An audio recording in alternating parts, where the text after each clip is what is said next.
Muy buenas noches, bienvenidos a Foro Médico, compartiendo con ustedes en sus hogares como cada jueves y con repeticiones también en el transcurso de la semana.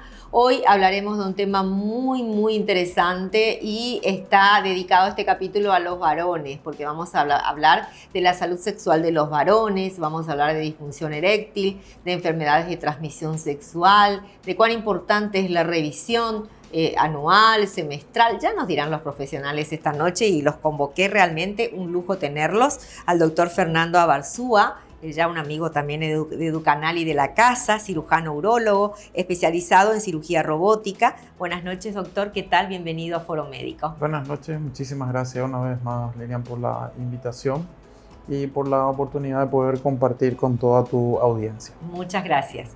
También al doctor Luis Anano, médico cirujano urólogo, también amigo de Educanal y de la casa. ¿Qué tal, doctor? ¿Cómo están? Buenas noches.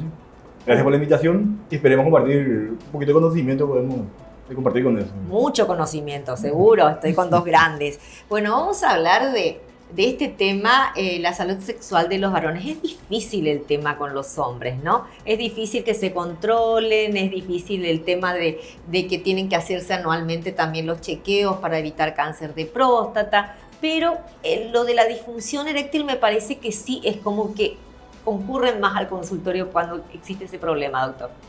Sí, realmente sí, yo creo que sí, acá Luis también podrá decirte que es un motivo de consulta bastante habitual, es bastante frecuente. Estamos viendo también, coincidentemente con los datos estadísticos de los países que nos sirven a nosotros como referencia, que son básicamente Estados Unidos, Europa, grandes centros, que se está replicando, y esto vendría a ser casi una pandemia a nivel mundial en el varón por múltiples factores, estilos de vida, calidad de vida, que todo eso tiene al final su cierto grado de repercusión importante, que es la parte sexual del varón. Totalmente. Doctora Anano, ¿qué es la disfunción eréctil? Es la imposibilidad de iniciar o mantener una buena actividad sexual. Eso va desde la erección, la eyaculación en el paciente, que tiene como resultado que el paciente se siente imposibilitado, incapacitado de poder tener una vida sexual activa y feliz. Ya. ¿Guarda relación con la edad o no necesariamente? Hay varios factores. Hay factores que sí, están relacionados con la edad, otras son patologías de base como la diabetes, la hipertensión y otras enfermedades que pueden afectar también, ¿verdad? Que sí se ven coincidentemente con a mayor edad, se ven más frecuentemente dicha patología. Ya. En Paraguay, doctora Abarzúa, ¿usted ha notado que se ha registrado algún incremento en los últimos años también? Como normalmente hablamos en líneas generales, la actitud del varón y de la población general hacia muchas situaciones clínicas cambió dramáticamente. Como yo te conté, yo terminé en el año 2001 mi entrenamiento formal en el Paraguay, después me tocó viajar por varios años.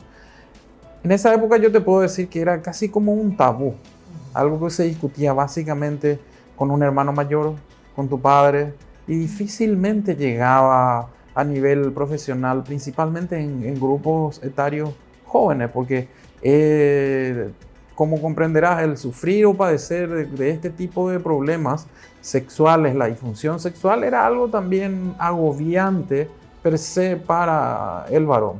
Pero a raíz de que hay mucho acceso a la información digital, hay mucha información abierta al público, yo creo que se rompió eso, y la concurrencia del varón que se sienta con el urólogo en forma abierta, franca, a contarle plenamente lo que es su vida sexual, que está teniendo inconvenientes con su vida sexual. Yo creo que eso ha ido cambiando. El paciente en líneas generales se ha sincerado cada vez más, y yo creo que esto ha hecho que nosotros veamos con mayor frecuencia un número mayor de casos de pacientes que se ven afectos por estas patologías, como mencionó Luis. Ciertamente, concuerdo totalmente con él, las chances, si sos mayor, va a ser mucho mayor porque tenés otras comorbilidades que se suman. Claro, pero también vemos en gente joven también. Ya. O sea que hay que dejar esa salvedad también, que se ve en gente joven. Ya, ¿tiene una connotación psicológica también de orden o es meramente fisiológica la disfunción eréctil, doctor? Tiene como etiología ambas cosas, ¿verdad? Puede ser psicológico algún problema físico, una patología de base, una enfermedad que tenga, vascular también, o algo mixto entre ambos. Ajá. ¿El abordaje sería integral? Generalmente ustedes recomiendan que sea integral. Sí. Lo recomendado es hacer un tratamiento tanto como con el urólogo, incluso si hace falta, con un psicólogo, psiquiatra, un sexólogo, ¿verdad? Que le pueda asesorar la parte psicológica, ¿verdad? Porque muchas veces hay mucho tabú, uno entra en una depresión, una ansiedad, son muchos factores que afectan la funcionalidad sexual en el hombre. O sea, puede darse que haya un tratamiento que el paciente esté llevando adelante, pero el aspecto psicológico haga que no pueda avanzar. ¿Se puede dar ese tipo de situaciones, doctor? Sí, así mismo es, así mismo es. Ya, bueno, pero existen tratamientos felizmente para esto y eso es lo que vamos a hablar y el doctor Abarzúa es un innovador en este tema porque hablamos de tratamientos, a él lo conocen por la robótica obviamente, sobre todo es muy difundido cada noviembre azul este tema que no tiene que ser solamente noviembre azul sino que todo el año, pero hablamos de equipamientos que trabajan puntualmente sobre ese campo, doctor. Sí, porque así como Luis ya también sacó a relucir cuando hablamos ya básicamente de lo que es la propedéutica del tratamiento en sí de una condición que tenemos que ver, esto es una condición psicológica, o sea, de base psicológica en donde puede haber depresión, como él mencionó, interacción medicamentosa por uso psiquiátrico o causas orgánicas puras, en donde un trastorno vascular, insuficiencia vascular periférica, diabetes, etcétera, hipertensión, efectos colaterales de la medicación antihipertensiva, y es ahí donde nosotros tenemos que comenzar a ordenar las piezas y trabajar con otros profesionales, un psicólogo, el clínico general, el diabetólogo, el nutricionista, para tratar de poner cada una de estas piezas en orden y poder tener un panorama claro de cuál es el mejor enfoque terapéutico. ¿Por qué? A ver, puedes tener un paciente con una disfunción eréctil, un obeso, obesidad mórbida, en donde vos le podés dar un camión de pastillas para tratar de mejorar la función eréctil, pero lo único que vas a terminar es en un infarto en ese hombre. O sea que no se limita únicamente, es un tratamiento integral. Un abordaje multidisciplinario. Exactamente. Es así. Entonces, bueno, ¿y cómo lo plantean, doctor? Contame vos, doctora Ana. Que nadie viene al consultorio del paciente y ya comenzamos en el interrogatorio a ver ya cómo da el paciente, ¿verdad? Desde su ritmo de vida, cómo le da con el estrés, la ansiedad, hacemos un estudio ahí y también cuáles son los medicamentos que suelen tomar en forma diaria y ahí vamos, esto puede ser una causa un poquito más psicológica o algo más físico, ¿verdad? Y si vamos más dirigidos a la parte física, sí, ya es más para el urólogo. ¿Hay medicamentos que inciden puntualmente en la disfunción eréctil? ¿Pueden haber medicamentos que se esté tomando, sobre todo alguien con comorbilidad, como está explicando el doctor? Sí, hay medicamentos antipsiquiátricos, inclusive para la presión y todo, que pueden alterar, es decir, pueden tener como resultado que no tengan tanta la potencia de la erección en el hombro, ¿verdad? Le pueden disminuir la potencia en la erección. Ya. ¿Y se cura, se soluciona? Porque ¿es una enfermedad o es un trastorno? ¿Qué es la disfunción eréctil?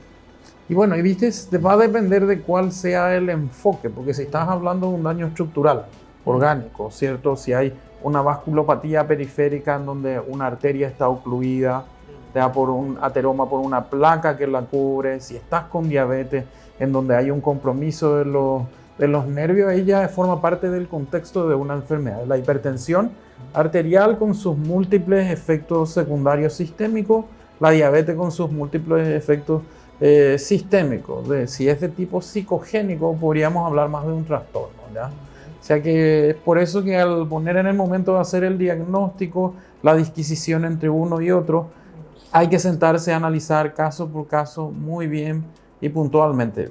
En términos de tratamiento, siempre hay algún tipo de tratamiento que nosotros podemos ofrecerle al paciente, pero recalcar e insistir, si es de causa orgánica, siempre tiende a ser más trabajoso porque tenés que mejorar la calidad de vida, tenés que corregir la hipertensión, si está con sobrepeso, tenés que trabajar en la parte nutricional, tenés que incorporar la actividad física. O sea, como verás, el enfoque es primero caso por caso y tener toda la figura grande antes de decidir voy a hacer esto, voy a hacer aquello. Alternativas hay muchísimas alternativas. Es un abordaje integral entonces, doctor.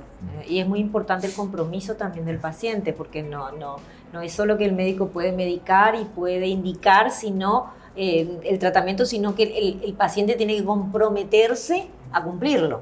Sí, porque si es un tratamiento como multidisciplinario, eso implica un poquito de tiempo, un poquito de esfuerzo en el paciente, ¿verdad?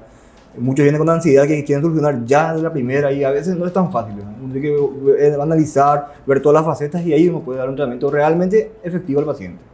Ya. Y el acompañamiento de la pareja también, me imagino, porque si es una persona con pareja, eso también es fundamental, ¿no? La paciencia, porque eso no se resuelve de la noche a la mañana. Y muchos datos te aporta la pareja al paciente, ¿verdad? Ya. Y se trata también cuando es, por ejemplo, bueno, hablamos de que puede ser una enfermedad o puede ser un trastorno, pero cuando se define que puede ser un trastorno que obedece a un problema psiquiátrico o que está tomando pastillas, ¿se hace ese testeo con el profesional que trata, digamos, ese caso puntual del problema de la depresión, pongámosle? Sí. ¿Sí? Eso sí, generalmente bueno, si en el interrogatorio vemos que efectivamente tiene un peso grande en la parte psicológica del paciente por el estrés, por la ansiedad, eso sí ya generalmente ya también derivamos, ¿verdad? Hacemos un tratamiento de nuestra parte y también pedimos un apoyo, ¿verdad? Para atender en forma integral al paciente por un psiquiatra, psicólogo, sexólogo, lo que nos suelen apoyar en ese ámbito. Ya, en esta pandemia, ¿qué tal? ¿Tuvieron muchos casos de personas, de hombres con este trastorno? Sí, porque mira, volvemos nuevamente a lo mismo. Sí. Un varón que venía con actividad física regular, Sí. dejó de hacer actividades físicas, o porque no iba, porque, a ver, no podías irte a un parque, en un lugar público, no podías irte a un gimnasio, y todo eso comenzamos a ver sobrepeso, comenzamos a ver que eso está descrito también, el incremento de la ingesta de alcohol. Ya. Ahí tenemos que detenernos. Vamos a hablar de la ingesta del alcohol y la incidencia en este tipo de trastornos. ¿Puede ser? Sí. Y también vamos a hablar de la vida social, obviamente que disminuyó. No era lo mismo antes que podía salir un hombre a frecuentar algún bar para conocer a una mujer. Hoy día ya a través de las redes sociales solamente, luego la pandemia y la distancia, el distanciamiento físico, un montón de cosas que se fueron sumando. Así que me permiten, vamos a hacer una pausa comercial, la primera pausa de la noche, agradeciendo como siempre a Bioetic Pharma, calidad e innovación. Corte y volvemos enseguida.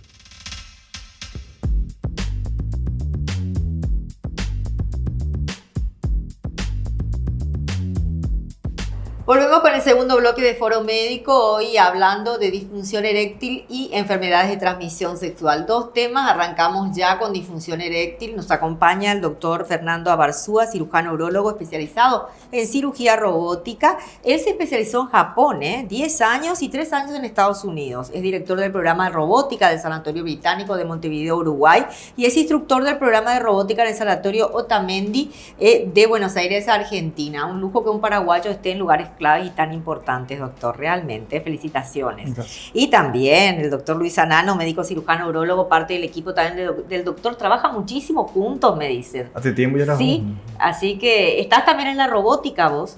Estamos queriendo entrar a la robótica. Está queriendo, bueno, está armando su equipo el doctor dentro de poco, ya vamos a tener la robótica también acá instalada. Esa es la idea, estamos en eso, así que vamos a apoyar también desde este programa. Bueno, hablábamos de disfunción eréctil y hablábamos del alcohol, el vínculo de este trastorno con esta bebida, Dios mío, extasiante para los paraguayos, porque ¿cómo consumimos alcohol? Consumimos porque me incluyo también en algún momento, tomo mi copa de vino, ¿sí? Pero siempre midiendo, obviamente, el consumo, pero hay como que un consumo desmedido. ¿En qué medida incide eso en la disfunción eréctil? Doctora Abarzúa, arranco con usted. Bien, el alcohol, por ser un producto que básicamente se metaboliza en el hígado, va a comenzar a alterar la función hepática. Y hay muchas de las hormonas que se producen en nuestro cuerpo sufren cierto grado de metabolismo en el hígado. Entonces la fábrica comienza a alterarse Sí. Y esto trae como consecuencia un deterioro en todo ese complejo metabolismo interno que mantiene la homeostasis entre los niveles apropiados de testosterona, derivados de estrogénicos en el cuerpo, y que eso es a la larga lo que va a venir a interferir con la parte de la función eréctil en el varón.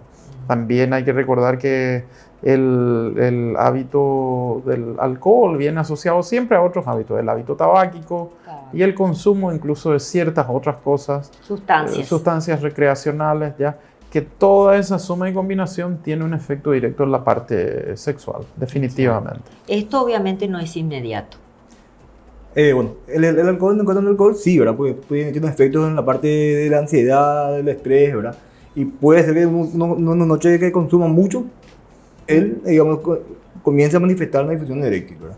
Pero también como dijo la Garzú, ¿verdad? A la larga, con la función hepática alterada, así puede comenzar a dar en meses o en años, ¿verdad? Los efectos de la disfunción eréctil. Claro, si hablamos de un joven, por ejemplo, puede ser en años, porque el joven siempre tiene esa potencia sexual que una noche de farra, de alcohol, no va a disminuir. Pero también hay casos de pacientes que vienen en etapa juvenil ya con disfunción eréctil, sí. Sí, ¿y cuál es la franja etaria que tratan ustedes? Si no vamos a decir nombres, obviamente, pero vamos a decir una franja etaria. ¿De qué edad a qué edad, por ejemplo, tratan la disfunción eréctil? Y básicamente nuestra transición es entre el pediatra y el urólogo los 18 años, básicamente. Tan pronto. O sea, desde los 18 años en adelante nosotros ya estamos, porque en nuestro país por un tema de... En otros países, yo te pongo el ejemplo de los Estados Unidos, el urólogo termina la formación urológica general, pero si se va a dedicar a la parte de pediatría, tiene que hacer un entrenamiento adicional de aproximadamente 3 años más sobre la especialidad general. En el medio local, o sea, yo no recibí ese entrenamiento adicional formal, yo creo que tampoco Luis vos recibiste, o sea que nosotros trabajamos básicamente en la franja etaria de 18 años en adelante. En adelante. Sí, sí. Ya. Y hablábamos del alcohol, entonces es conveniente también dar la recomendación de que el alcohol no es de hombres, porque generalmente se dice, tenés que tomar si sos hombre. Yo recuerdo que antes se decía así, tenés que tomar si sos hombre, y hoy día, sin embargo, podríamos decir lo contrario, ¿eh? O sea, podríamos sugerir el consumo moderado. Moderado. Moderado. Porque a la larga sí o sí van a tener algún tipo de problema. ¿No es así? Y muy pronto. Es algo adicional que puede sumarse. Ya. Perfecto. Bueno, hablábamos entonces de, vamos a replantear el tema de los efectos o el impacto que tiene en este caso el alcohol. Ahora hablemos de los efectos impacto del consumo de anabólicos. Es algo que también no está controlado en Paraguay. Hay muchos gimnasios que tienen un montón de chicos muy jóvenes que vemos que a poco tiempo ganan una masa muscular increíble. Esto no es natural, doctor. No. Justamente, siguen consultorios, ¿verdad? Así como refirió, ¿verdad? Pacientes que vienen con una masa muscular importante, sí. Pero el examen físico se constata que el testículo está un poquito disminuido de tamaño, trófico, ¿verdad? Hipotrófico. Esto debido a que, bueno, uno al inyectarse anabólicos, ¿verdad? O aumentar la producción de testosterona de forma artificial dentro del cuerpo, la fábrica que debería funcionar, que son los testículos que forman la testosterona, como hay mucha testosterona circundante, disminuye de tamaño, ¿verdad? Y eso tiene como efecto, una vez que se deja de, digamos, inyectar, ¿verdad? Sustancias, el testículo ya disminuye de tamaño, ya no fabrica la misma cantidad que fabricaba antes. Por ende, comienzan a manifestar síntomas de disfunción eréctil y vienen al consultorio por eso. ¿Recuperan el tamaño o no? En algunos casos sí, pero en la mayoría cuesta recuperar el tamaño. Eso puede causar una frustración si es una persona joven, porque hablamos de jóvenes en este caso que acuden a los gimnasios, ¿o no, doctor? Sí, así mismo, o sea, como mencionábamos en el intervalo, lamentablemente no está controlado esto en el medio local, en el país. En la literatura vos vas a poder encontrar justamente en noviembre del año pasado, salió una revisión muy importante de todo lo que es la disfunción eréctil en el varón, y ahí en uno de los capítulos estaba dedicado específicamente a lo que se define como hipogonadismo, o sea, cuando bajan todos los niveles hormonales en la sangre.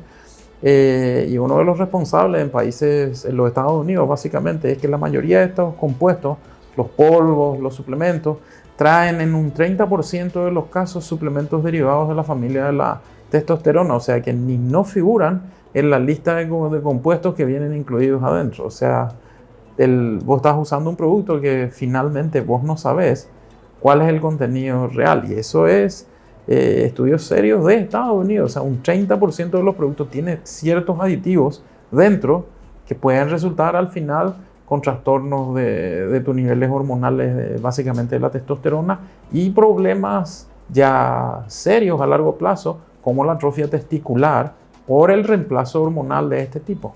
Qué locura, doctor, qué terrible esa falta de control y cuánto daño a nuestros jóvenes, porque sabemos que en ciertos casos quizás hasta puede provocar suicidio de jóvenes en el sentido de verse en una situación que no era la esperada y no querer siquiera recurrir quizás a los padres, que son los que tienen que saber este tipo de situaciones. Por vergüenza mismo, digo, ¿verdad? De ver qué le pasó a su cuerpo, ¿sí? Entonces, en este tipo de situaciones, doctor, ¿qué recomienda usted a los padres que están viendo en relación a los suplementos y todo lo demás? Sí o sí, lo ideal es asesorarse, ¿verdad? Por alguien profesional, ¿verdad? Puede no ser consumir si no hay un asesoramiento médico. Profesional, ¿verdad? Eso puede ser, porque están los nutricionistas que conocen el tema, están los urólogos que también le pueden ver, los endocrinólogos que le pueden ver, ¿verdad? Principalmente si quieren recuperar la masa muscular perdida o quieren tener algún, sí mejor bajo tutoría o bajo asesoramiento de un médico profesional, ¿verdad? Que se hagan esos tratamientos, ¿verdad? Pero convengamos en que en Paraguay la mayoría de esas recomendaciones las hace un personal trainer, no las hace un nutricionista ni un médico, y los chicos recurren a ellos. O sea que es un control que tendría que empezar a implementarse en Paraguay. Vamos a un segundo corte ya, o segundo corte comercial, y volvemos ya con mucho más de este tema, disfunción eréctil y enfermedades de transmisión sexual. Enseguida volvemos.